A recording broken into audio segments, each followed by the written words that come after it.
Hi, everyone. Welcome to the latest episode of the Travel Tech Podcast. This week, I spoke with Dustin Gimbel, the co-founder of RouteMe, or RouteMe for our US listeners. And they specialize in indoor navigation for accessibility and low stress or reducing stress type use cases. So within airports and hospitals and places where a frictionless indoor navigation experience can make a real difference to people trying to get from one place to another. This episode is sponsored by Airside Labs, airsidelabs.com. If you have comments or suggestions on who I should have on, please leave a comment on YouTube or reach out to me on LinkedIn. And I hope you enjoy this conversation.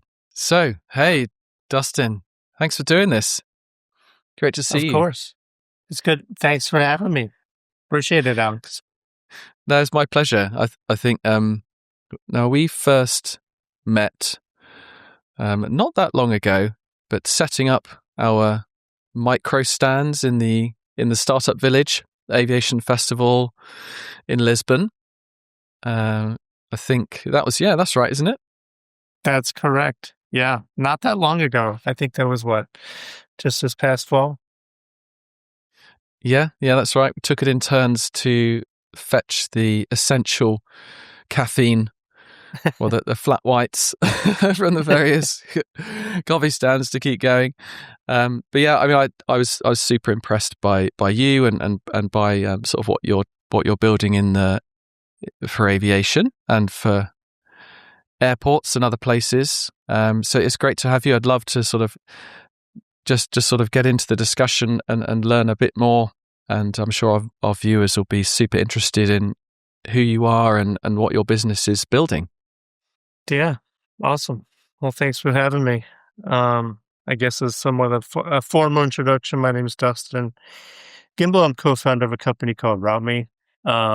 We build video-based navigation or wayfinding for complex spaces like airports and hospitals, where we remove a lot of the friction for the customers, for them, such as the app download and the login process, the account creation, to make it super easy for this to be able to be deployed. So happy to really just excited to be here and excited to talk more about it and the journey we've been traveling thus far. It's cool, man. I mean, maybe we could take a step back. I'm really interested in technology accessibility and user problems. I was wondering if we could sort of go back to the beginning and discuss how did you first identify this as an issue to work on, and for which use case did you start? Yeah, it's a great question. The genesis of RouteMe actually started with a slightly different product. It was a product to really help people with low vision and vision impairments to be able to find things around their home using the camera sensor, LiDAR, and augmented reality. So combination of technologies that my co-founders were tooling with, and I came on board shortly after, and we kind of realized that this could be something bigger. While it was focused and it was kind of built at accessibility, at its core, we realized it could be a tool that could be used, I think, on a wider scale, on a bigger stage. So accessibility has always definitely been at our core, and what we do and how we determine the user experience. So it's kind of an interesting beginning. But yeah, that's kind of how it all started. Was my co-founders they were actually both worked at Microsoft at the time. They were working on a project that eventually got shelved, but it was a way to help people that were blind and people that had low vision to be able to find things around their home using augmented reality. And that kind of naturally was a wayfinding tool. And then, once I came on board, I think I looked at it from a commercial standpoint. I realized what we could really accomplish indoors. And then that kind of so that was the start of the journey. Let's just say that that was the beginning. Yeah. So what? I mean, almost everybody's used Google Maps and gone into a building and perhaps zoomed right in and seen the blue dot dance around a bit, or as the signal comes and goes, and has perhaps they've seen that. Maybe they haven't. It does happen. Yeah. But what makes it hard? What makes it hard to create a sort of indoor navigation product? Yeah, it's a good question.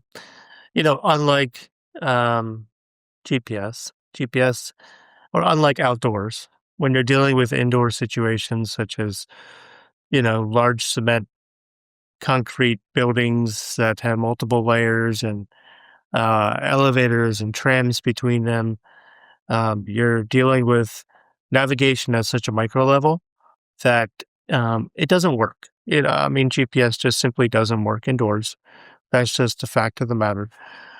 So there's become an onslaught of tools to be able to help kind of address that issue, right? There's been legacy competition in the market. It's been around a while, and they're great at what they do.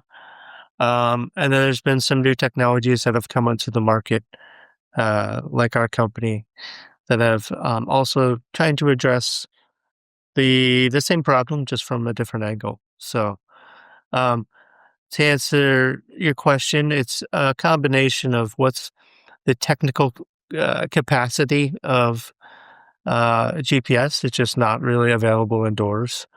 And so there's these other technologies been developed, I think, in the past 10, 12, 15 years that have really tried to answer that question on how to make these spaces more accessible, how to make them more easily able to navigate and to get around, especially in stressful situations such as hospitals and in airports. That's really what we have been focused on in the beginning, is to focus on that stress level and how we can help lower it, right, and help improve that customer experience overall.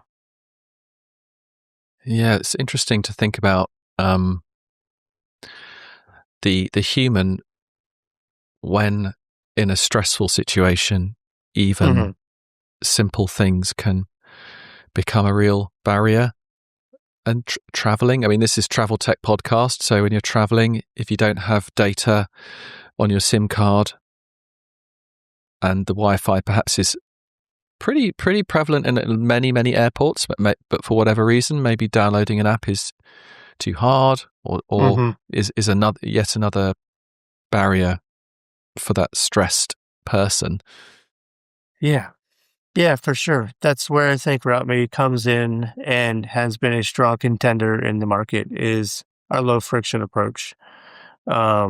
We initially recognized immediately from the onslaught that it was going to be a barrier to entry when it came to having somebody download another navigation app, especially in a travel environment like an airport, right? Or possibly when even partnering with an airline, it's going to be impossible to get them to download your third-party app, right? Especially for a one-time visit to an airport. Maybe you're flying into Heathrow, you've never been to JFK before, and you want to, have a tool for that. But ultimately, the app is a huge barrier, right? So we took that away in the very beginning. You don't have to download anything to get to our technology to use it. You don't have to create an account or log in, or any of that real heavy lifting that is placed on the customer, right? That barrier is when they're under that cognitive load, right? High stress, especially when traveling. You got a couple kids in tow, you got luggage. It's a high stress environment, and that cognitive load is something we focus on. Is like, how quickly can we get the customer from scan or tap to navigation, and remove as much barrier as possible. And that includes everything from the app process from the consumer side to the infrastructure side with the enterprise partner, where we don't additionally require any beacons, any Wi-Fi triangulation, et cetera. So it's a very low lift, very low friction approach to the solution that I think the customers have started to really respond to, especially in the travel market. Yeah. And you've had some good traction with customers, and things are growing. Yeah. I hope. Yeah, certainly. Yeah. So we started off initially in airports. We were fortunate to win a grant with the Miami-Dade Innovation Authority a couple years ago, and that launched a pilot in their airport for 6 months. And that pilot was wildly successful, both with customers and staff alike. That we got the fortunate news that it is now converted to a multi-year contract in that airport, which is amazing for the team and amazing for the travelers of South Florida. So it's been great. We did expand from airports to airlines, right? So we're currently working with Avianca as one of our first airline partners. Avianca has been near and dear to us. They are heavily focused on accessibility as well as passenger experience, but it's been a very fruitful relationship for both of us. We've been able to bring on tens of thousands of users per day in a couple of the main hubs in Bogota and in JFK in New York City. So we continue to expand slowly and carefully as we watch the metrics, but they've been a terrific partner. So yeah, on the travel side, it's been fantastic to see the traction, especially in the past 12 months, both on the airport side to see a legacy partner like Miami International come on as now a multi-year contract. It's just such a validating, part for the company. And then we continue to work in the airline space to do things differently from all of the competition, right? So we're looking at getting lost in such a different way, in a preemptive way, right? Instead of trying to deal with that cognitive load of being lost in the airport in the moment, you have the two kids, you have the luggage, and you're lost, and you're currently trying to deal with it in the moment. Since ours is a video-based solution that allows us to preemptively deal with that, right? What if you knew about how to get to your gate ahead of time at JFK? What if you don't speak the language? Maybe you don't speak English, you only speak French. And your phone automatically just translated its way through the airport for you. And you could see that a week ahead of time. And that's exactly what we're doing, right? With airlines, we're embedding ourselves, and we already have, into airline apps such as Avianca, where you're able to see that connecting gate in multiple languages, up to 22 at this point, that just automatically translates based off of your phone settings. So nothing has to be done. Again, no app is really involved. So it's a simple preview before you go kind of solution that has been instrumental in their passenger experience as well as their accessibility. Now this allows somebody that not only might not speak the language and has that great benefit of seeing where they have to go ahead of time in their own language, but possibly somebody that is neurodivergent or maybe on the spectrum that has a hard time dealing with large crowded spaces such as Heathrow or such as JFK. It would be amazing to be able to see that ahead of time. So now we're offering that technology to those customers. And it's been really, really good. It's been a great partnership on both sides. I do think that I'm not so much of an anxious traveler, but using Street View to plan out if I was going anywhere completely new in a big city was a big unlock for me. And I can appreciate being able to do that ahead of time for an airport and understand where you need to go is really interesting use case to sort of bring down that anxiety level. You understand, okay, this is the route. I can go here. This is what I will see. And you show up It's the same device. Obviously, you're using your phone, the same device, right? So it just makes it that much easier. Is aviation then the sort of main area for the business, or do you still have the hospital and other places, other indoor places that can benefit from this from your product? Yeah. This works anywhere people feel lost, right? Right now, we're focused on high stress areas such as airports with airlines and hospitals, for sure. Hospitals, I would say, are about half of our business, whereas travel is the other half. Um, so we're focused right now on major healthcare organizations in the Southeast. Mostly, we do have a couple out in Arizona that we are going to expand to, but in the same way that we are answering some some questions and solving some problems on the travel side, we're able to now help improve no-show rates and people arriving late to doctor's appointments because they don't know where they're going in the healthcare Okay. organization, in the healthcare systems. Um, Oftentimes in these medical office buildings or hospitals where they might have an appointment, they've never been, they might be scared to go, they might not speak the language. The same type of anxiety builds up on the healthcare side. So we're integrated into MyChart.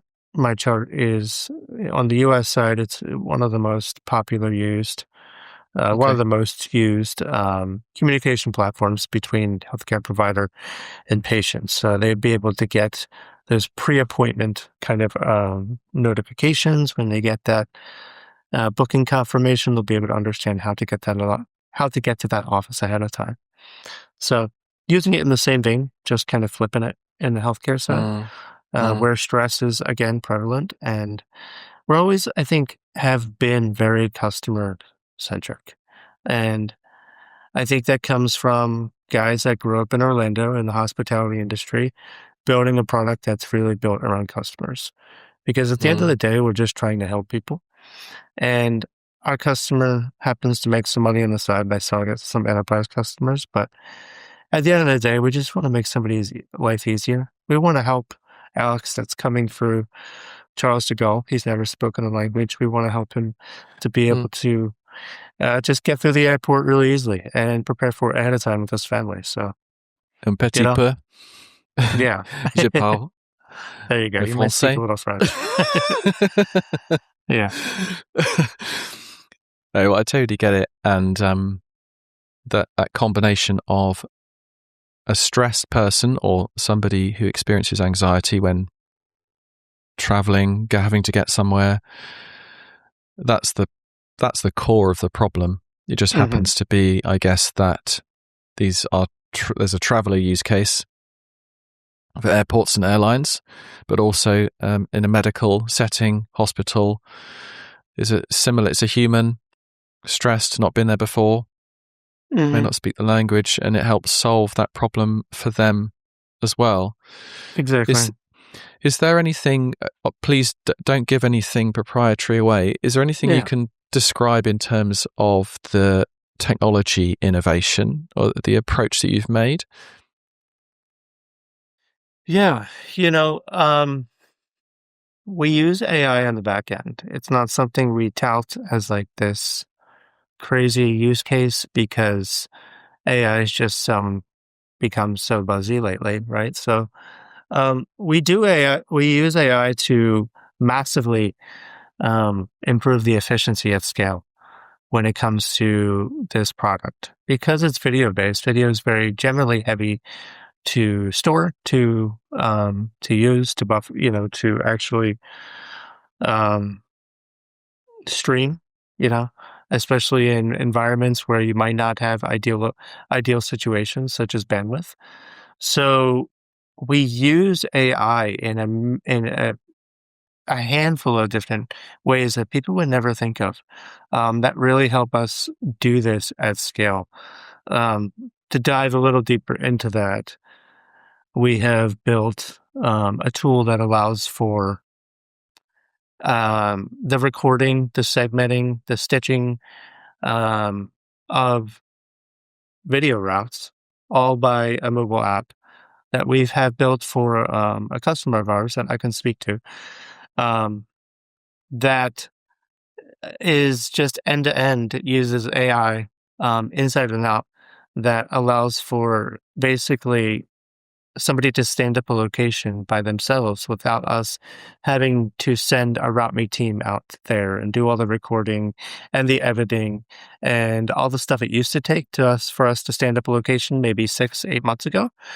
We've now built a end-to-end tool that has the tool, puts the tool in somebody's pocket, right? So we have an incredible customer by the name of Sixt. Sixt is a car rental company. They're based out of Germany, all over Europe. They need a way to do this themselves and do it quickly because they have over 2,000 branches, and they are super happy with us and they want to scale quickly. So we've built a tool to be able to do that, right? We've always been asked about, okay, because it's video, what if there's construction, right? That always happens with mapping companies. Like you have to either remap, you have to be communicative with your customer at the time about what's happening in your building. I mean, there's a lot of layers of, problem solving that needs to be done there, but ultimately we built the tool for them to be able to do it themselves. So of course we do the standard mapping, we do the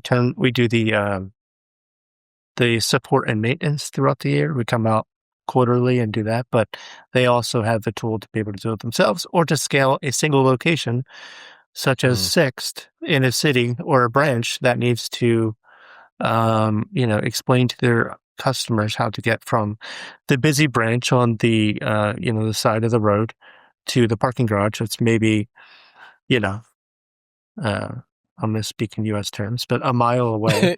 Go for it. I know we do miles in the UK. Yeah, for sure. So we solved a very niche problem for them that they would have 30% of their customers come back and they would say, hey, listen, I cannot find how to get to this garage or how to get to this car because their garages are just kind of sometimes underground. They're hard to get to. They don't have a great cellular bandwidth. Sometimes the elevators aren't marked clearly. I have experienced this myself in Munich. It's incredible how people even find it. So we are partnering with Sixt to be able to fix that problem, right? So that's another industry we're starting to get into. It's an extension of travel. I think you'll see us, kind of more in that world, maybe convention centers, maybe hotels and resorts, all kind of parts of travel. But yeah, that is to answer your question. AI is built to be able to scale video quickly. We have built a system that allows us to place the arrows down in all sorts of geometries, kind of at scale, very quickly, instantly, if you will. All the language arrows, processing. So the virtual arrows in terms of when you're looking at the screen of your device, following the video track of where to go, it's the virtual signage. That was actually the first piece that unlocked, AI unlocked for us, was we use a machine learning AI model that is a visual model. It understands kind of like what's happening on the screen. And we are able to place the arrows at scale, like where it would, if you had to do that like manually, you'd have to go into like a video editing software like After Effects and rotoscope into each arrow. It would take like a very long time. Trust me, we tried it in the very beginning and we had to figure out how to do it at scale, right? So we built this model that we can just upload raw video, and now it just kind of stitches all the segments together, understands that like this main hallway is tagged, and it understands that's the main artery for many different routes. So it stitches them together, and then it very efficiently places the arrows down and does the language processing. It's pretty cool. It's used, we don't use it as like a very flashy marketing tool as most companies do, because it's just not that. It's not like built for consumers, but right now it really helps us scale, which is super cool.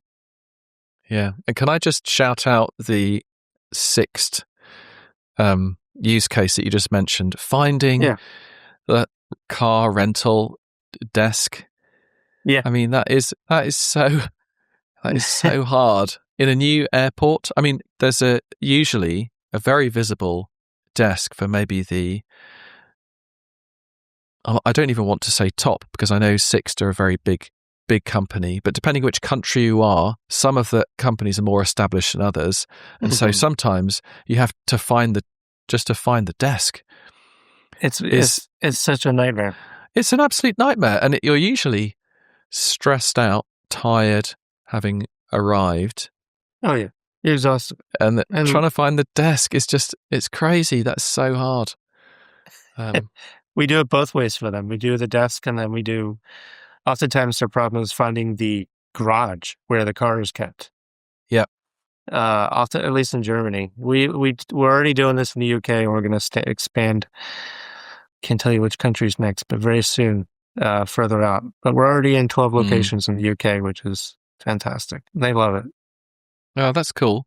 Yeah. I mean, one challenge that would be fun if they were ever a customer would be Geneva Airport, and getting to not only the car garage, but on the French side, because from Geneva Airport you can exit to 2 different countries. So if you want to go direct to the French side, you have to go down a different corridor and find the hire car place. So maybe that's a future I challenge. can see how that could be confusing.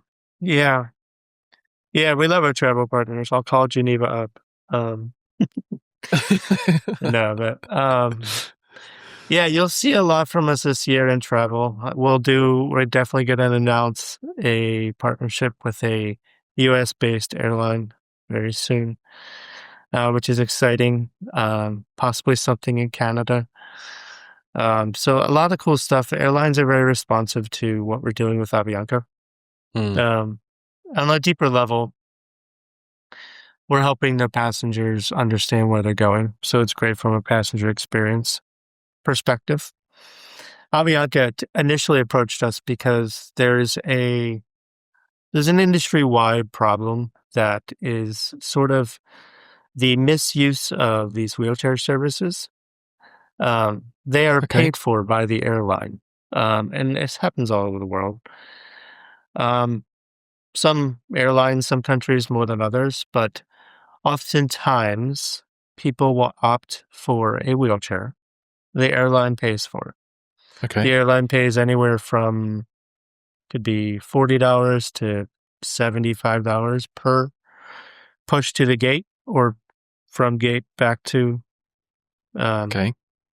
baggage carousel. And Avianca said, hey, listen, we're having a trouble because we understand people are opting in for this service, but we're wasting millions of dollars on passengers who are clearly not necessarily mobility disabled, and we're providing mobility services.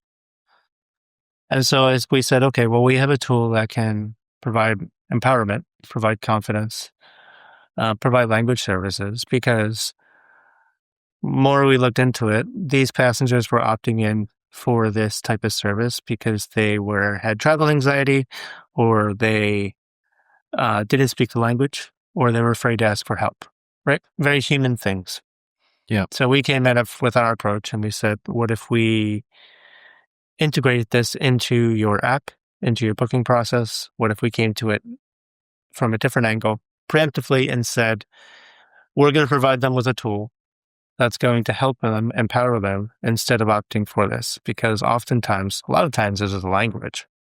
A lot of times. And we have been able to lower their use of PRM services by upwards of 15 to 20% month over month. So we've been doing consistent gains with them as far as lowering their cost of services for those that might just need a little extra helping hand when it comes to travel anxiety, language, and helping them get to their gate. So, yeah, that's kind of something deeper we're doing now at Avianca that also some airlines have started to respond to. They've said, oh, interesting. So because it becomes not only a very useful, easy to use passenger experience tool, but also, wait, now you're talking about saving me money on the back end. That sounds fantastic. So that's been a cool unlock for us. I don't think a lot of people are going after it that way, but yeah, Avianca presented it to us, and we said, well, we have just a solution, right? So yeah, I really like that description and approach to solve that problem, because cost-wise, I didn't know this at all. I didn't know it was an issue. So if it's tens of dollars, $40, excuse me, if it's tens of dollars or $40, that's the profit margin gone, plus more for that ticket. For the passenger, yeah. For the airline. So the airline's now losing money on that passenger. So it's an issue, but to solve the problem, it's not to try and catch people out or say, you don't need a wheelchair, you shouldn't have it. It's the opposite of that. It's, okay, the reason that they are more inclined to request this service is because they have travel anxiety, problems with the language. They're really actually very uncertain about how to navigate once they get off the flight. Yes, and this solution alleviates, part of that, so that those people have a little bit more confidence. It feels like a much more humane, intelligent, forward-thinking way to solve that problem, right? Yeah, thank you. We appreciate that. We put a lot of thought into how this experience would be for the user and how to actually improve the user experience so that they don't feel what they feel currently. They don't opt in. If maybe they've been opting in their whole life, and just because they don't speak English, like maybe now they have this like literal somebody that can hold their hand and take them to the gate in their own language. Not only that, but they can see it ahead of time, which is even cooler. So they might just be like, hey, you know what? I think I'm gonna not. And apparently there's been a significant amount of people saying that with Avianca. So we see a continued growth in that metric, which has been super cool. I think from a like you said, from a user experience metric and from like a humane type of like compassionate metric, it's interesting to see that working, but it's also, I think, on the Avianca's bottom line, I think it's obviously very interesting for them. Yeah, absolutely. Yeah, so I wondered what's coming up, what's new for the business, and what can you share? Anything? You've hinted a couple of things already. Is there anything specific you'd be happy to share that's coming up? Are you going to be in Lisbon again in the fall? I'm not sure about Lisbon yet. I love Lisbon though. I could live there. I could honestly live there. And with the way the States are, I might just have to live there. The way the States are going. Politics aside. There's a different podcast for politics. Yeah, this is excuse me. This is travel tech. We'll cut that one out. New stuff. There's a lot of new stuff coming. The recording tool is massive. We've also been able to implement this cool motion tracking algorithm, essentially, that is built with AI. Being that we're video recorded, we're not using beacons, we're not using et cetera, but we are now able to tell if you are essentially have stepped off the path by a certain degree. We'll tell you to get back on the path. If you've turned off the path, we'll tell you to turn around. So all the bells and whistles that all the legacy players, the Blue Dot navigation guys have, we can do that, which has been exciting.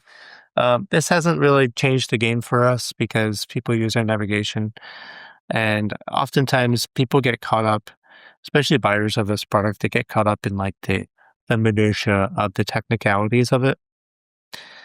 And I say that meaning like, can it do exactly this? Like, can it know exactly where you are on the path at all times? That was oftentimes a question of ours. And we're like, well, we're not using equipment or beacons. We know where you are on the path because we know where you started and we know where you end. Therefore, there's an algorithm already baked in that knows like the pace of your walk. So we genuinely know within like a few feet where you are. And some buyers, it's not good enough. They'd be like, I want to know, I need to know exactly where they are. And we're like, oh, we can tell you within like a meter. I mean, like within a very short distance. It's funny. Some people get caught up when we realized when building this, and we didn't really talk about this much, but we played with augmented reality for a long time. We lost some big time clients and because we had like underdeveloped technology. We couldn't get it to work at the time. I understand 3 years later, there's some technology now that might be able to get it to work. I've seen some companies come online, but we couldn't get it to work. And we lost some big time POCs that we had running. One in Dubai. I mean, we had one in Las Vegas. We had one in a couple other like big airports. And like a lot of, and this goes to like kind of the more the entrepreneurial side, but we lost a lot of big stuff. And a lot of companies probably would have called it quits right then. Like we had tried and tried and tried. We had banged our head against the wall to make this work, like to make AR work. We were having troubles like going between buildings, right? Because airports obviously have trams. It's oftentimes multiple buildings, multiple levels with parking garages. A lot of complexity when it comes to indoor navigation. And we were banging our head against the wall. We almost quit. And then we initially said, okay, we need to try to do something completely different. And we pivoted away from AR to video. And video has been like the unlock to so many things for us because it answers the problem in a very simple, very lightweight way that nobody else was doing that completely turned the industry on its head because now we can do pre-arrival. Now we can say, oh yeah, it's video-based. We can bake this into pre-arrival comms. We can bake this into your entire communication stack so that your passenger doesn't even get lost. Your patient doesn't even get lost. Like, just avoid it altogether. So let's unpack that. What's the pre-arrival comms? What does that So like in the Avianca sense, it's like anything that is communicated to the Avianca passenger before they get to the airport, before that flight even happens. Mm-hmm. So that could be in their app, which is already done. It's through a push notification. It says, hey, we know you have a flight coming up in a week. Here's how you get to your gate at JFK because you don't speak English and we know this is going to make it easy for you. That's already happening. That's happening at JFK. It's happening in Bogota. We've already started to integrate now. The process has started. We're not done there, but into like their email communications. So when they get their first booking confirmation email, it'll also be in the email. So now it's in the app, it's going to be in the email. Then we're going to move to the actual website. So as they're booking, then it's going to say, instead of checking this box, it's going to actually show you the route. That's the big unlock. So instead of checking the accessibility to the box, it's going to say, hey, by the way, this is actually how to get to your gate in your language. Does this sound? And then we plan to continue to help drive that metric down. So they get to see it. We are, yeah. And just to like clarify, we are 100% for accessibility. We just want to help those in need for those wheelchair pushes to be able to use those instead of the people that might just need the assistance with language or travel anxiety. Yeah. No, I can see that. I interrupted you. What were you going to say? No, well, I was just thinking about those emails that the pre-travel comms, so the email from the airline, or the patient, email you receive from the or the traveler, the hotel guest. Anybody where not only are you helping, but then obviously think from a business standpoint, everyone is like, oh, cool, more lag time, right? They're now in my airport longer, right? Now they can spend more money. Now they can buy more food. Now they can buy more beverage. So lag time is so important because now we're getting them to the gate way ahead of time because they didn't even get lost. Like we're just doing it from a completely different way. We are preemptively doing it. We're looking at the map before you travel. I know it sounds silly, but everybody now is pulling out the map when you're currently lost. We are pulling out the map a week ahead of time and saying, oh, that's easy. I know how to get to my gate. And doing it with such a cool tool set that is so lightweight that we can stand up a location in hours. Literally. If we wanted to, we could stand up an airport in a day.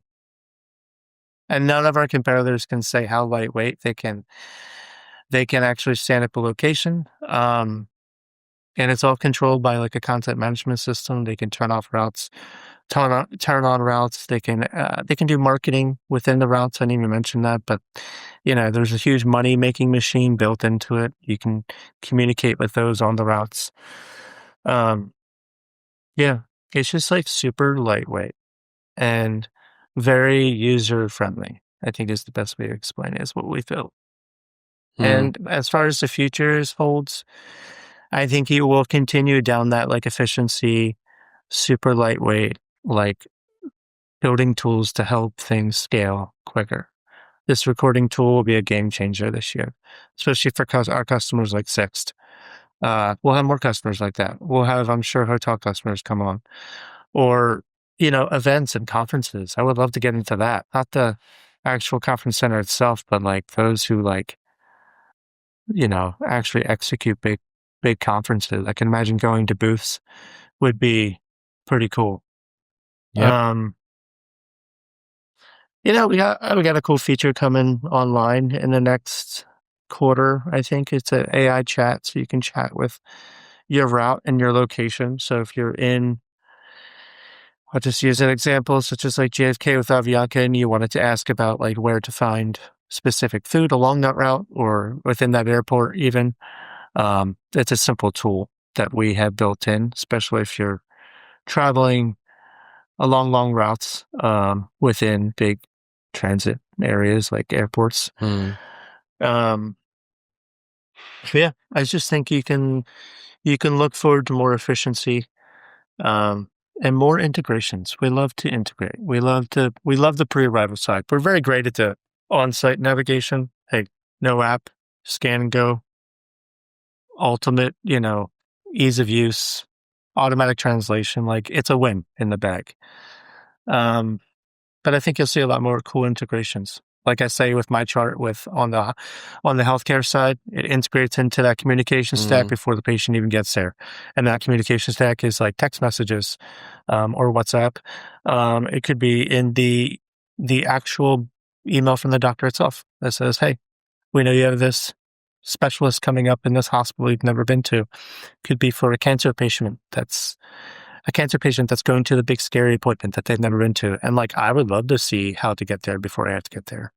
Like one more little something that can help to just like, so they can take like a breath of relief is like what we're after.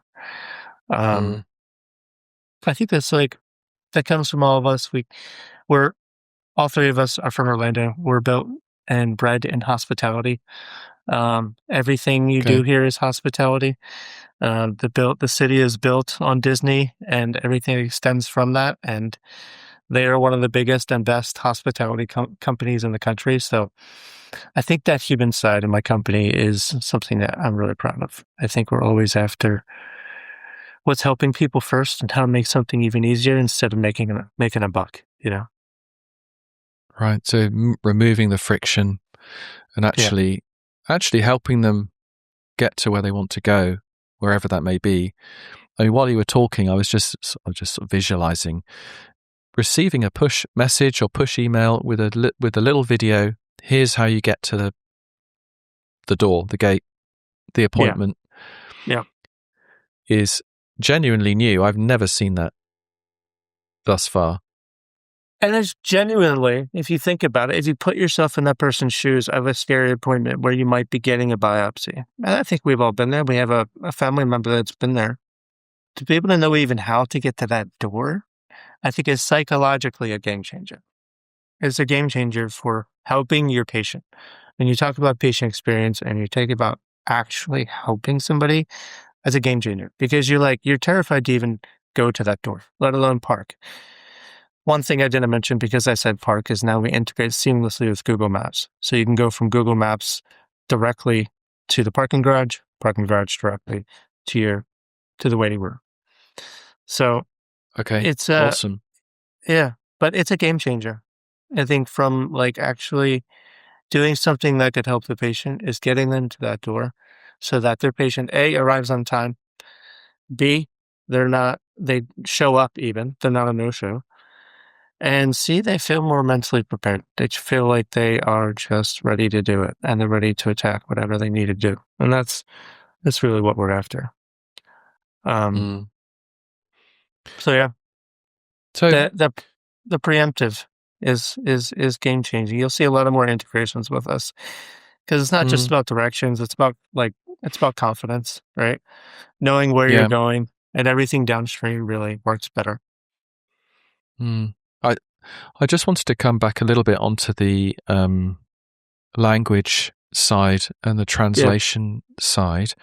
Yeah.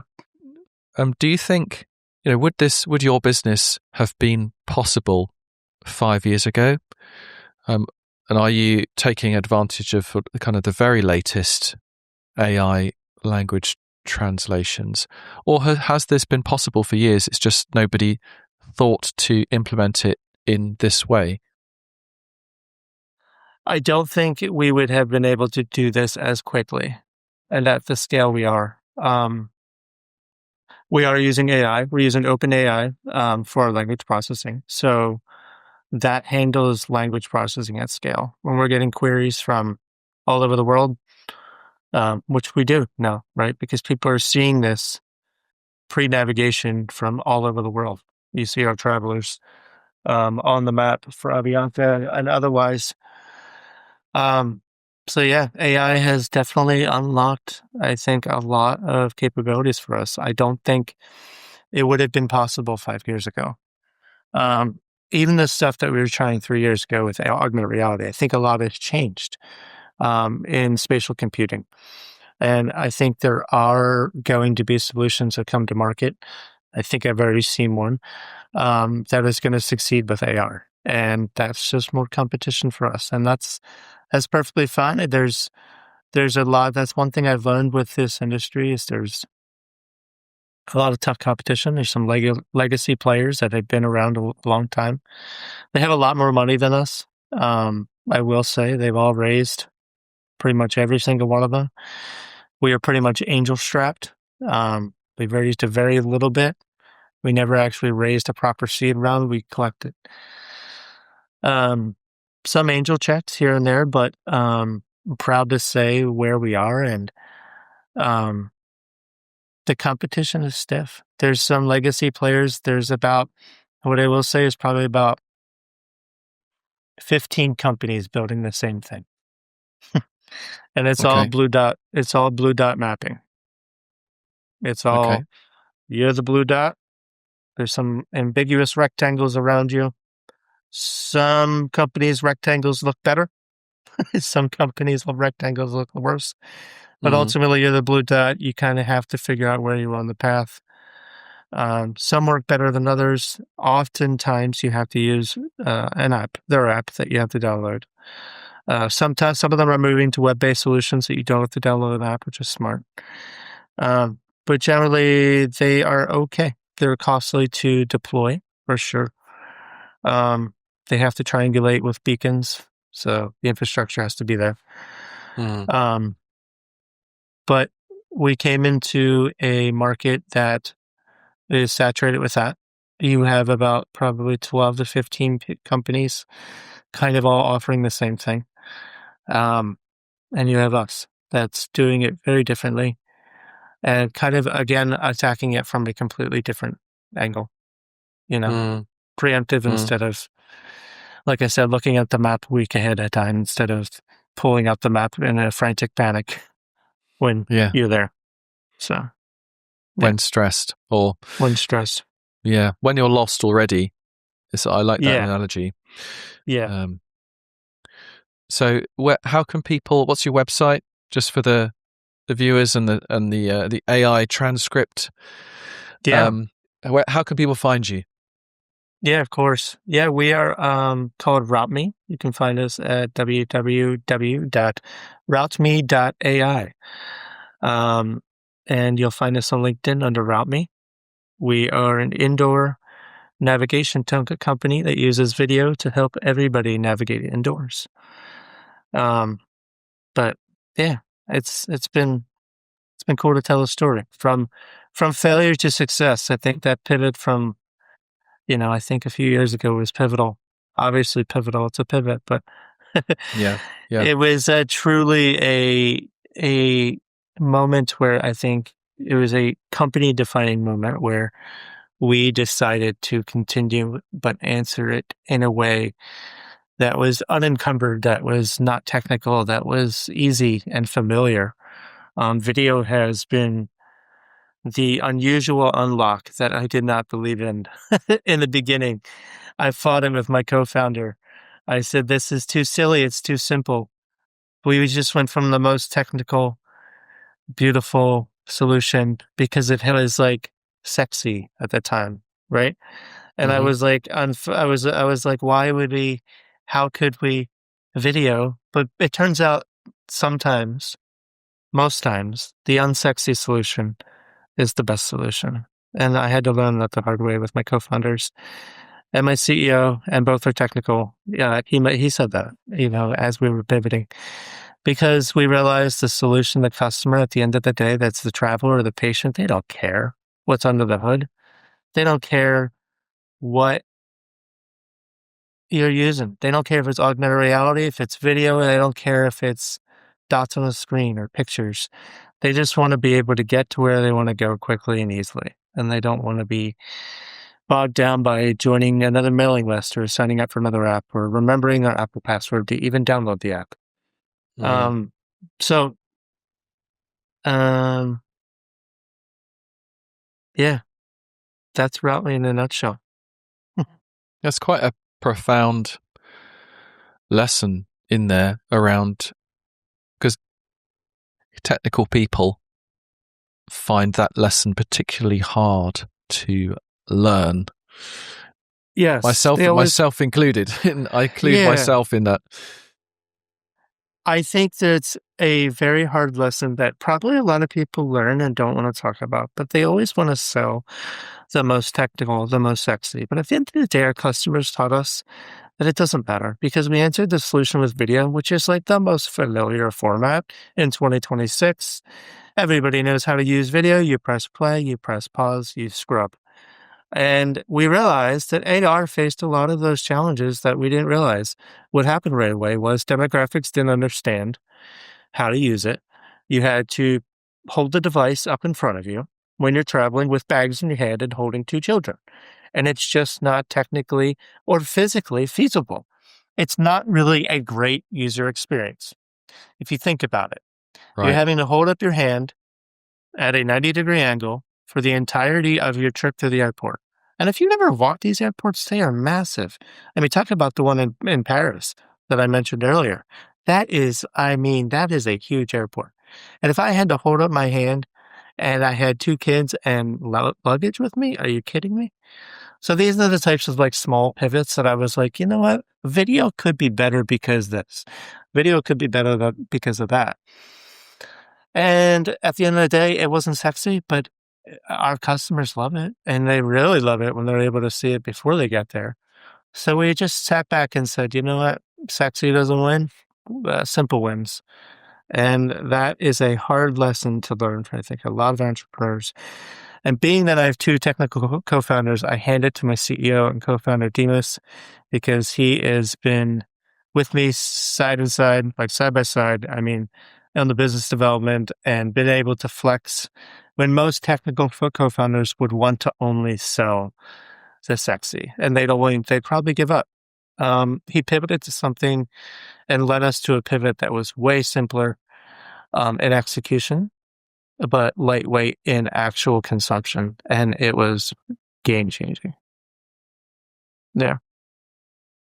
That's a fantastic lesson. Is there anything that you would say to other new startups, other entrepreneurs in the travel tech or hospitality industry? Is the message as simple as that, or what would you say to some of these brand new startups and people looking to get going?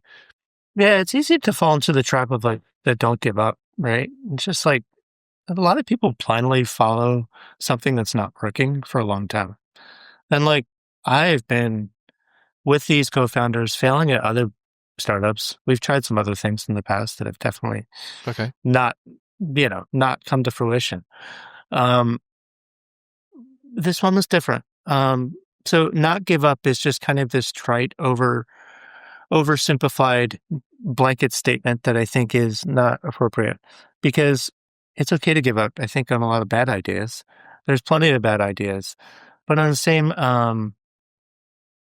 those bad ideas, you just have to say, is it a bad idea because my customers say it's a bad idea, or is it a bad idea because like it's truly a bad idea? Like a lot of people will want to build what they want to build, and they're so just stuck in their ways that it has to be built this way because I want it to be built this way. But if your customer's not telling you that, then you're building the wrong thing. You're building it for you. You're not building it for your customer.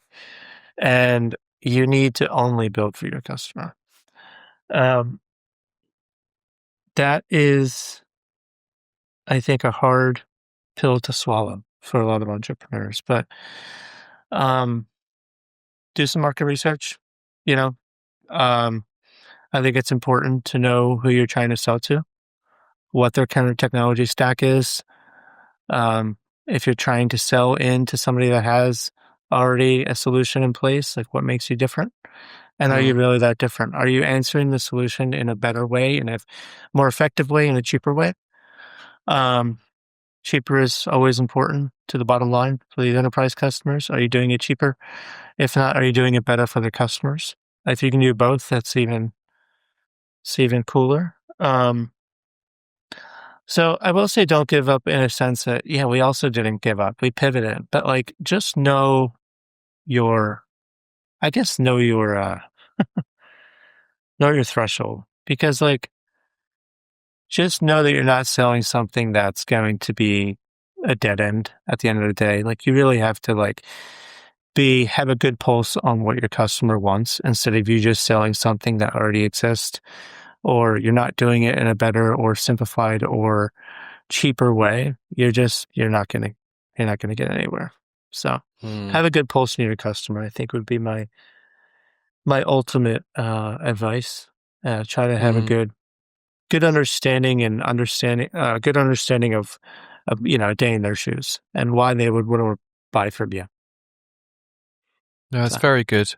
Very good stuff, Dustin. And my sort of final question, you mentioned the funding earlier, I guess, because you have not raised a huge amount of money. You mentioned some angel checks. What is the lesson from you for other startups around funding?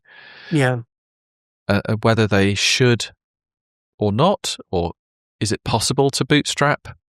Hey, bootstrapping, obviously, we are in favor of it. It's less dilution. I think end of the day, let's just be transparent with it. It's the less dilution, less somebody telling you how to run your company. I think both of those we are in favor of as a company. I think it's absolutely possible to bootstrap. I think it depends on what you are building. If you're building a hardware company, probably not easy to bootstrap, right?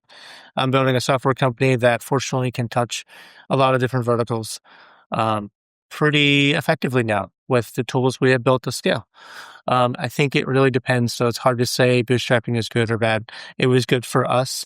I think raising is appropriate for the right entrepreneur and the right company.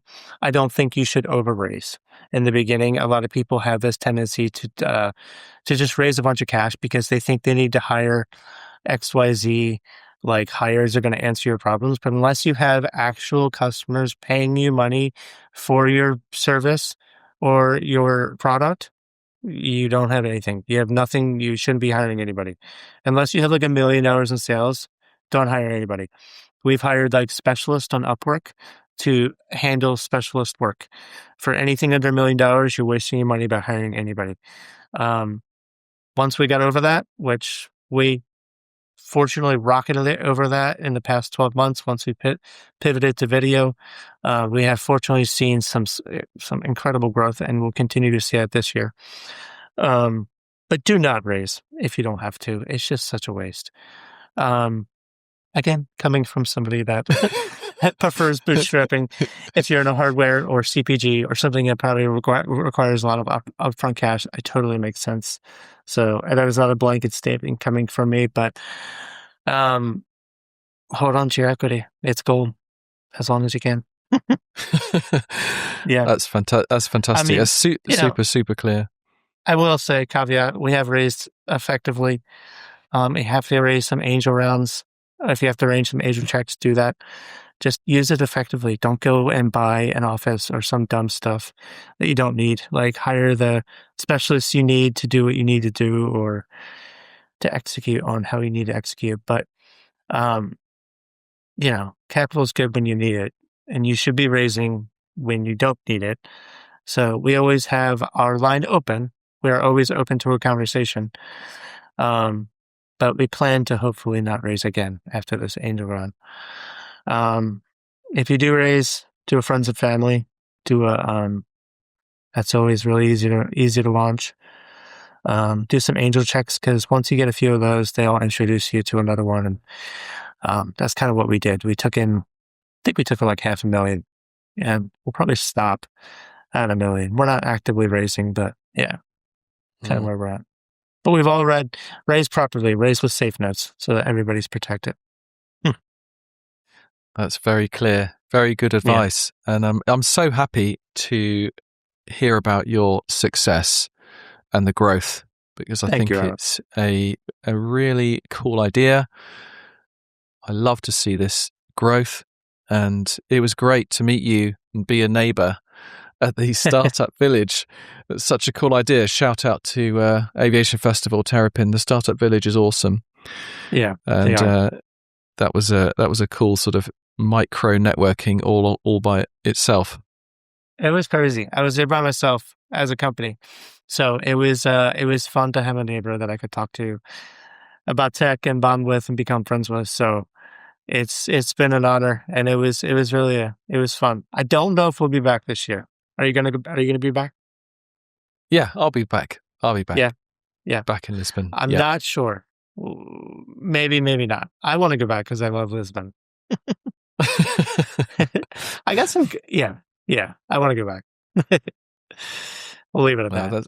That's cool. And are there any events, perhaps stateside, that we have a lot of viewers, listeners in the US, being the biggest aviation market in the world. So is there an event coming up where they could see you or find you face to face? We were just at CES, which was cool. We were invited to speak, but we didn't actually get prepared in time. We had so much going on the customer side. We were there attending, which was pretty cool. We don't have anything lined up in the immediate future as far as the convention circuit. We will probably be at HIMSS. HIMSS is a big healthcare conference in the spring. I believe it's in Las Vegas this year. Don't quote me on that, but I believe we will be attending HIMSS. We will likely have a booth. We've seen that attending these conferences has also been beneficial. So something out there for other entrepreneurs. You don't always have to get the booth. You can always attend and meet a lot of people too. So we might be at HIMSS. You might catch us at another future travel experience conference. We've made some inroads and some friends that, like at Southwest Airlines, we're good friends with Kevin and some other people that have been asking us to come back. So you might see us there. We're not sure. Cool. Well, all the links to the business and to you on LinkedIn will all be in the description for the episode, and on YouTube in the description down below, so people will be able to find you. No problem at all. All right. Thanks, Alex. Thanks, man. Hey, thank you. It's been my pleasure. I hope let's do this again in like 2 years, and we'll talk about the acquisition. Look forward to that. Thanks. Yeah. Cool. All right.